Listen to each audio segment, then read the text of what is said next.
Félix Roland Moumié, le leader empoisonné par la France.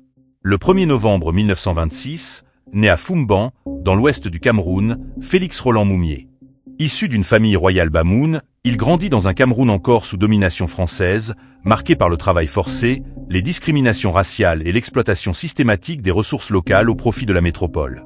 Très brillant, il fait des études de médecine et devient pharmacien. Dès ses années d'étudiant, il s'engage politiquement et rejoint l'Union des populations du Cameroun, UPC, le mouvement nationaliste fondé par Ruben Nyobé en 1948. Il devient rapidement l'un des dirigeants les plus radicaux et les plus charismatiques du parti. Après l'assassinat de Ruben Nyobé en septembre 1958 par les forces françaises, Félix Roland Moumié prend la tête de l'UPC. Il radicalise le discours du mouvement. Il refuse toute indépendance factice et exige le départ total des Français, la fin des bases militaires et le contrôle réel des richesses du pays par les Camerounais. Il dénonce ouvertement le néocolonialisme et appelle à une révolution populaire. La France, qui considère le Cameroun comme l'un de ses précarés les plus importants en Afrique, voit en Moumié un danger majeur. Le mouvement UPC est interdit. Ses militants sont traqués, torturés et massacrés. Des villages entiers sont détruits dans l'ouest et le centre du pays. Des milliers de Camerounais, particulièrement chez les Bamileke et les Bassa, sont tués pendant cette période de répression sanglante. Contraint à l'exil, Moumié continue la lutte depuis l'étranger. Il voyage en Guinée, auprès de Sékou Touré, au Ghana, auprès de Nkrumah, en Chine et en Union soviétique. Son discours anti-impérialiste et sa proximité avec les pays du bloc socialiste inquiètent profondément Paris.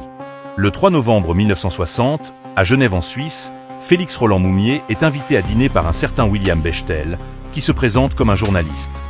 Au cours du repas, Bechtel verse du thallium, un poison violent et indétectable à l'époque, dans son verre.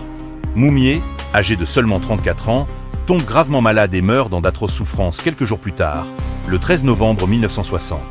L'enquête suisse révélera plus tard que William Bechtel était un agent du SDC, les services secrets français.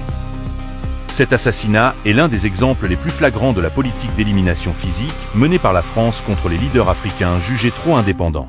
La mort de Moumié ne met pas fin à la répression. La guerre secrète au Cameroun continue jusqu'au début des années 1970, faisant selon certaines estimations plus de 100 000 morts. Le Cameroun obtient une indépendance formelle en 1960, mais sous un régime pro-français dirigé par Amadou Ahidjo, puis par Paul Biya.